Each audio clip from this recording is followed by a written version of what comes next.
Okay, driving without music is an excellent meditation. I used to just pump the music and the frenetic music, right? And it's interesting how I went from that frenetic music to calm music and now to nothing in the car, and it allows my thoughts to run. Okay, I could make separate videos for these thoughts and make them kind of more poignant and powerful, but I just want to dump the thoughts right now for myself. Okay, so many things here. Number one, there's a direction I'm going with all this. Overall, there's something I want to do, and I gained insight. Like it came together for me, like how to go about doing this. Okay, so I do have this idea that of what I want to create. Okay, and I was stuck, like how to make it happen. But today somehow it clicked, like what would be the boots how would I would bootstrap this project that I want to do. Okay, what's like the minimum product, right? How to get into this thing, because I do feel like what's missing in our society is that we've like authorities have monopolized. And you know what? Let's approach this from a more constructive fashion, okay? Because I don't believe in critical theory. I don't believe in starting positive things through criticism. I believe like I should never be saying like this is wrong.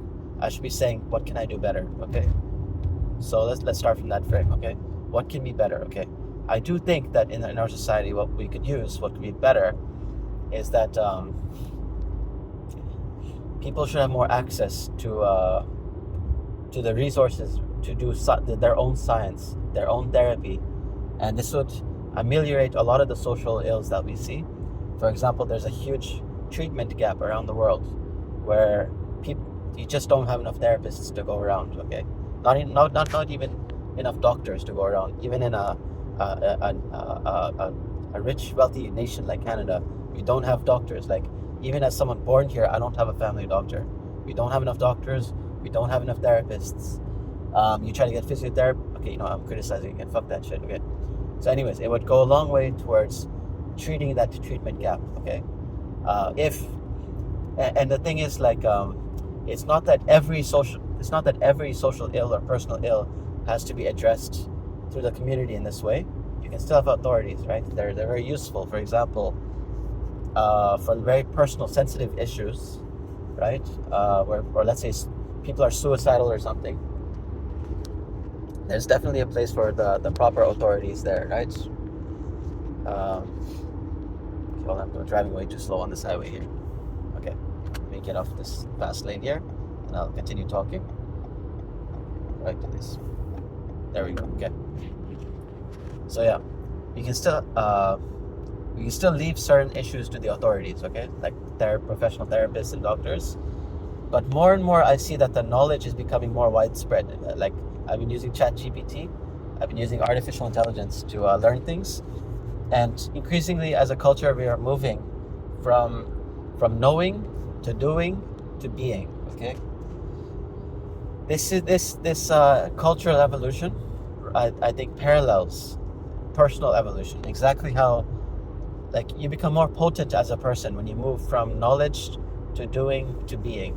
Ultimately, okay, because and I feel like the cultural zeitgeist was knowing for this last age that we were in, because there just wasn't enough knowledge to go around. Like people struggled their entire lives with mental health issues and all sorts of issues, and then we had this deluge of knowledge. Okay, knowledge production, content creation, all based on knowledge.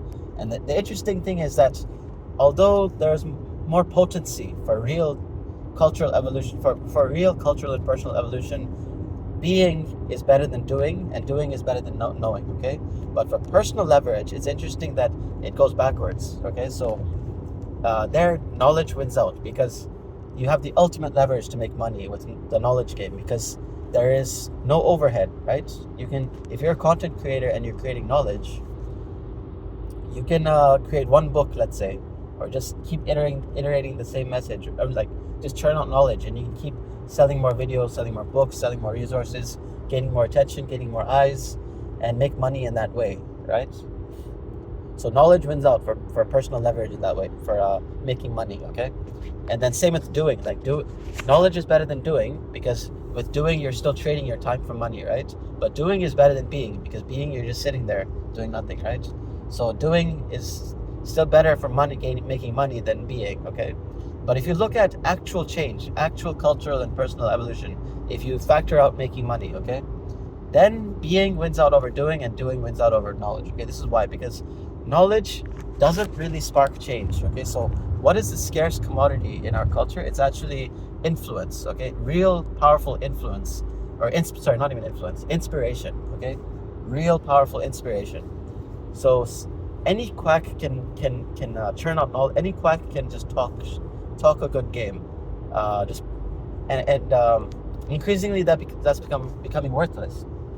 And this is personally relevant because I was always in the knowledge game. Okay, so I was drawn to accumulating more and more knowledge, and I was using that as a way to gain self-worth ever since, like, I was born, pretty much. Okay, so ever since going through school, like being the know-it-all, that was how I gained self-worth, right? But then now it's like with AI, it's like anybody can just go on ChatGPT and ask any question about anything and gain the better answers than I could ever deliver. And in fact, if I was really cheap, like if I just wanted to make money, I was thinking, like, it's so easy for me to ask the right questions on AI, on ChatGPT, and then just make videos. It'd be so easy. For example, like any question I need answered, I just ask ChatGPT and I can make a video on it. Very easy. I can use ChatGPT to make all the content for all my videos, and I can be pumping them out like 10 a day or 100 a day even, right? But what would that achieve? I don't know. I don't want to do that, and I'm sure you will be seeing a lot of that coming out as people catch on. But I don't want to be doing that. Okay. The real worth for me is using the knowledge that's so easily accessible now and riffing on it, making interesting connections, doing things with it, and then ultimately inhabiting, like being that person, right?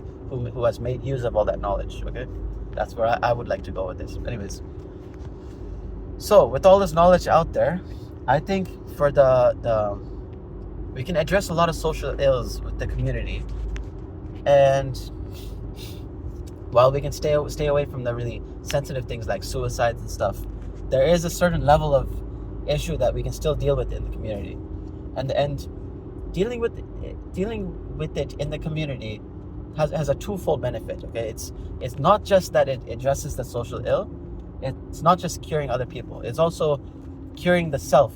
The helping, I think, is what's been lost. Like being the helper is, I think, so potent for personal recovery. It's so restorative, it's so tonic. Like you look at the 12-step program, I think they're doing something so amazing with that sponsorship program, right? It's like that, like being the sponsor, like even while you're recovering, I think when you're recovering from anything, you're trying to be better at anything in life, there's a dearth of meaning, that dearth of meaning, that dearth of purpose, that purposelessness. If you can give that back to a person, what that does is that it kind of transitions their dopamine, like where they're getting the reward from the lower, like the mesolimbic pathways to the mesocortical pathways. Okay, so like you can attach your dopamine, you can attach your desire from something low down, the low-lying fruit like drugs and shit.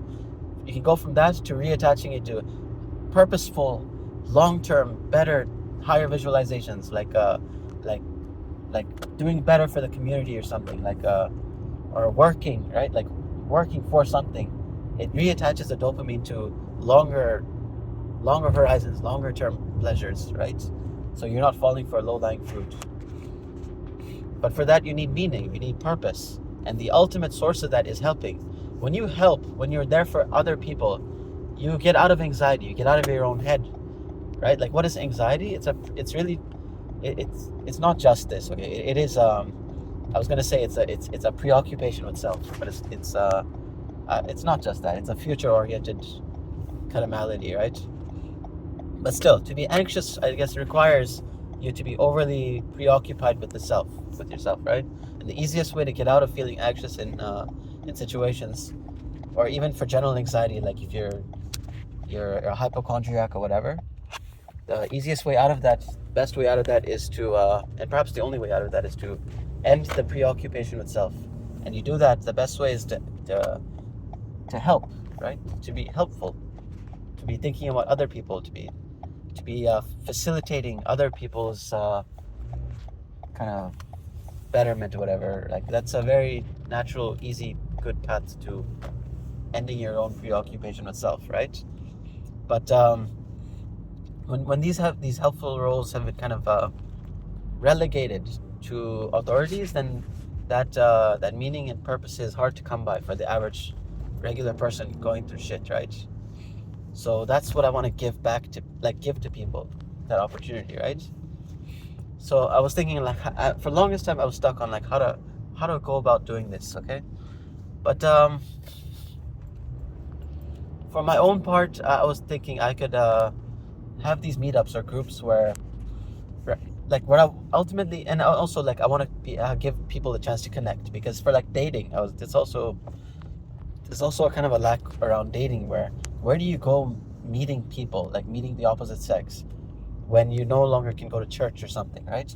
Where is that institution where everybody, all walks of life come together? That's missing, right? And so there's some a gap that needs to be filled there, and it clicked today for me that gap can be filled by volunteering. Okay, so when you volunteer, you encounter all walks of life, and when you date, the second date always tends to be an activity, because with an activity you get to really see what that person is about, how they handle themselves in action, and they can't just talk a good game. They have to actually present through their actions, right? So volunteering actually is the ultimate dating activity, I think, because both people, you can see your person of interest in action. You can see how they go about things. All walks of life come together. It's you bond over the right things, pro-sociality. You get to demonstrate pro-sociality. So you attach all these social incentives around helping. I think we've been missing a currency around helping, right? It's like, if you look at what success means to people, it's all about self-aggrandizement, right? Figures like Wes Watson or whatever, just endlessly self-aggrandizing, and selling that as a virtue. And I don't criticize them, because I find myself drawn to the same things, because I don't see an alternative script, right? For behaviors to become palatable, you need scripts there. And so I see a lack of a social script for a viable, palatable alternative, right? It's like, what would it look like to sink your teeth into a success that means something for you materialistically, right? Like that's what your flesh wants to sink its teeth into. Like when I dream of having a Lamborghini at a later age, or like having lots of money and buying a nice watch, or like having the babes and all that shit, like that's a version of success I can sell to myself, and it moves me because like at a animalistic level, I can sink my teeth into that visualization of a future worth striving for, right? So what's the alternative to that? I was thinking about that at the men's group, when one of the guys, the leader really, he talked about how he had his motorcycle stolen, and he didn't want to ride anymore, because he's like, if I bought any other motorcycle, I'd be like, wouldn't be into it and stuff, right? And in my mind, I was sitting there thinking, like, dude, this is so egoistic. It's like, if that's, and I totally get it. Like, if I was in the same situation, I also would be really let down and like would want to ditch the activity or something, because it's like such a step down, let's say, to go from riding the amazing motorcycle he had, that was one of a kind, irreplaceable, a collector's item, and like the fastest thing you could get around, right? To go from that to an inferior alternative. But it's like, it also got me thinking, like, wow, this is actually the best thing that could have happened to him, because for his kind of getting away from his own ego, right? Like, if you were riding for that reason, then that was the wrong reason to ride. Okay, so what's the alternative there? It's like, what is the alternative to success if it's not material, if it's not with possessions, with things, that's this capitalistic acquisition of things, right? and really it should be around helping. It should be around pro-sociality. How much good you can do. Like we should have a currency around that. We should have, because I believe strongly, like completely, that when you help people, it's not being selfless. It's being selfish, more selfish. Because what pro-sociality entails to me, what it means, like what it entails, I think, is an expansion of self. Okay, and I found this in myself. It's like, and even studies show this. Like when you attack the person, you put their self under threat. They become less pro-social, and when you bolster their sense of self, like let's say with self-affirmations or anything like that, you bolster their self-esteem, then people naturally become more pro-social, more giving, more charitable. Okay, so then this being charitable, being generous, being giving, this pro-sociality, I think entails an expansion of self. It's still selfish, but you're identifying yourself with more than just your person. But when you feel yourself to be under threat, when you feel a lack of abundance in the world, you feel scarcity, then your sense of self shrinks, and then it's like one against all, and you're just looking out for this vessel, like this body, and that's it, right? So I don't think so. If you want to encourage charitability, you want to encourage pro-sociality, I don't think the answer lies in being selfless. I think that's what keeps us as a society from getting more people to be pro-social, because we should absolutely see the worth in incentivizing people to be selfish, like to selfishly give. Like if somebody wants to make a video of them donating $1,000 and gain the prestige around that, like, I would say go for it. Like totally gain the fame, gain the attention, gain the viewership, whatever, gain the social status, the currency associated with giving. Like by all means have it, like wouldn't you rather see a billionaire transition from $1 billion in money to $1 billion worth of there's a word for that actually, and I can't, generals, I don't know, something. There's like with businesses, there's a worth that is kind of non-quantifiable. It's not money, non-fungible. It's like the goodwill or something that a business, I forgot the word for it. Maybe you guys can comment if you've been following it all. So yeah, wouldn't you rather see a billionaire transition their money? Like he's like, or she is like, I want to give away my $1 billion in some way that gives me a different type of legacy that's more lasting, more worthy, right? If you give that vehicle, I think you would see more and more people replace their money with a different kind of social currency, right? Which are based around giving, of being of benefit, whatever, and then gaining the social status associated with that. Okay? So, going back to that idea of like, so I was thinking, what's the minimal product, the lowest barrier to entry to making this whole conception, my whole dream come true? And I was thinking, okay, so yeah, volunteering. There's definitely, I want to create more opportunities for the regular person to volunteer, and then for people to come around that, to join, because that's like the new religious space, I think. It's like if people cannot find all walks of life in a religious context, in a church or something, then they should be able to do it with volunteering, okay, in the community. But the thing is that volunteering currently has a very high barrier to entry. It's like you need so many things to volunteer, even to like, it's like if I wanted to go out and just build up a park or like just do shit, it's like there's so much red tape and like having to prove yourself and like informed consent and like God knows what, right? It's like, how do I get rid of all that shit? It's like, so then I was thinking, what's a very minimal barrier to entry? Because I myself, it's hard for me to organize these volunteering projects on my own, because I just don't have the experience or skill set or means or anything. So it's like, okay, so then it clicked. Okay, so like the most minimal barrier to entry would literally be to go and ask people what they need, how I can be of service, like, and so I would organize groups, meetups, where we would just go and talk to people on the street and ask people what they need help with, like what they need help with. Okay,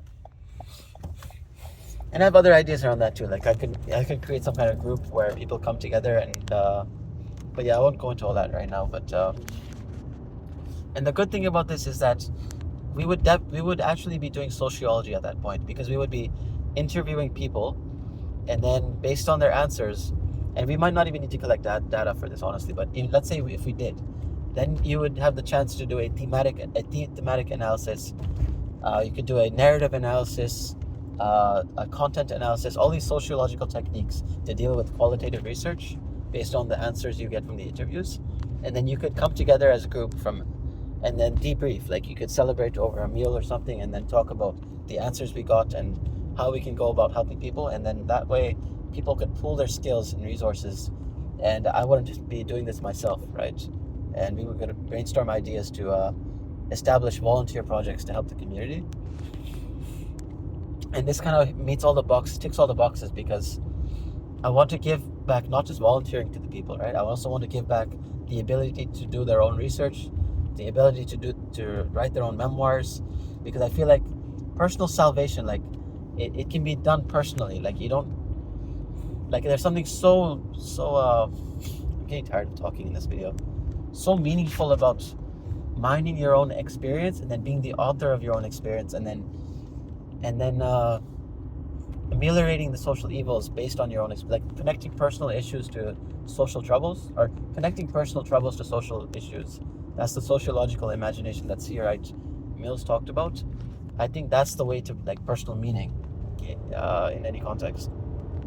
So by doing this, you would give back to people this way of connecting their personal troubles to social issues, and then being of service in that way. Like, I want to give that back to the people. It shouldn't just be the sociologists doing this, right? So how do we give sociology back to the people? How do we give therapy back to the people, right? This is the way, I think. So it would be the minimal product, the starting point.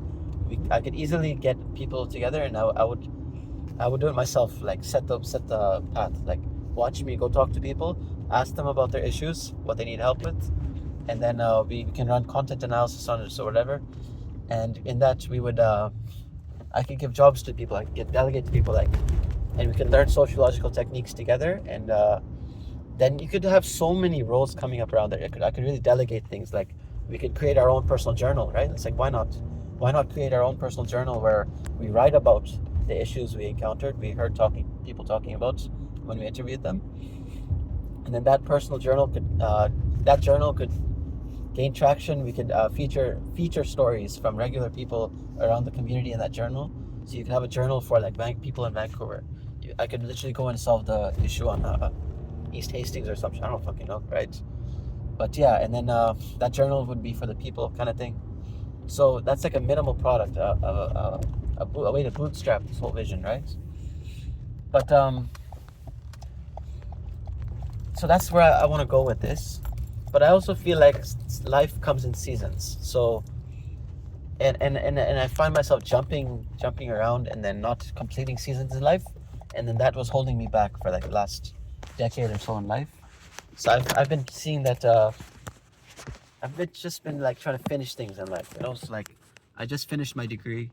I finally got that finished all the requirements for that bachelor's degree. Got it with honors in psychology. So I finished that, right? And I'm not saying I can go to grad school right away because my marks aren't there. So I'll have to do something about that in the future. But at least I finished that thing, right?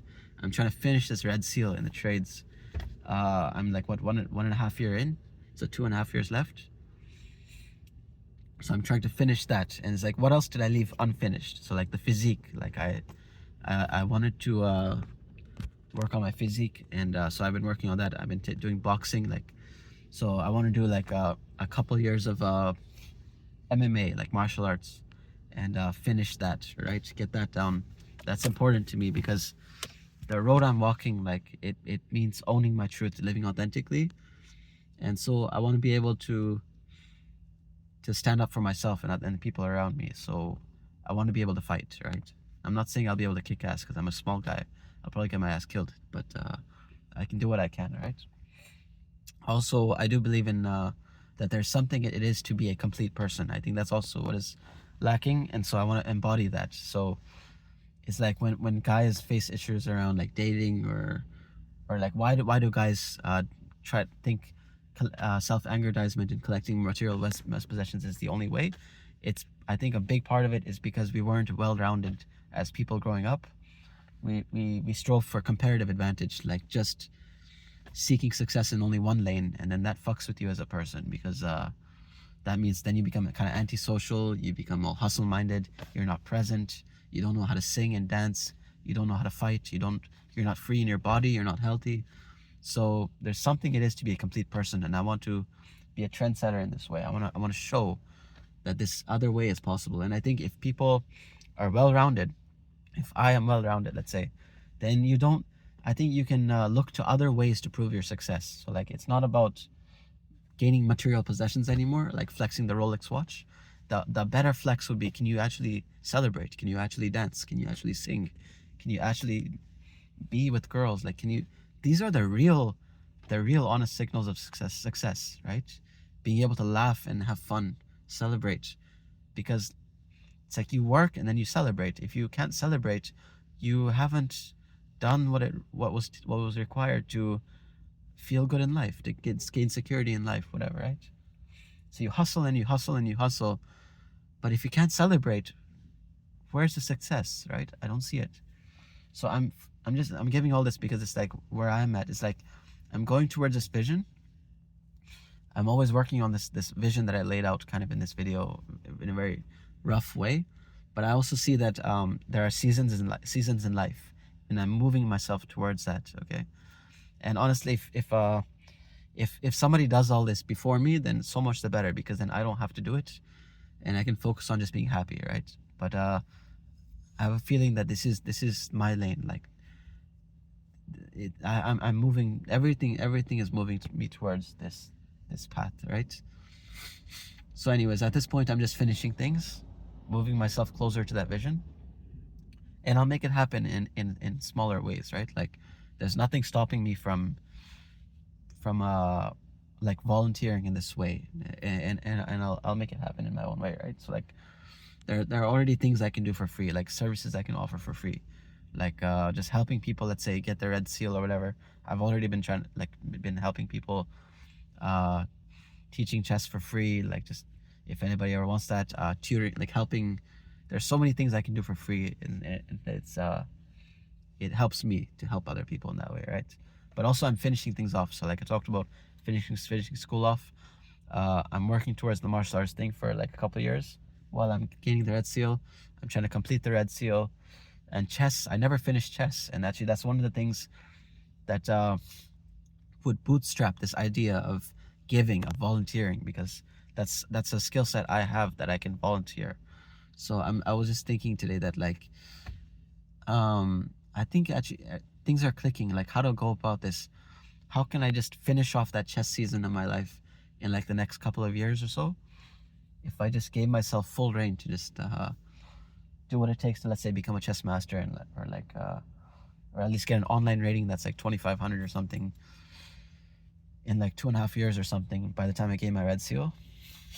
Like if that's something I could see myself doing, and I think I know now how to go about doing something like that. So there's all these things I just want to finish off now, and I know where I'm headed now, like what I want to accomplish. Yeah, I just had to make this brain dump. And there's so many things I talked about that I can make more powerful videos on select topics that I covered in this video, but it's out there now in this video. I had to do it for my own mental health. I'm so sleepy. Holy shit, I'm so sleepy. But okay, back to work.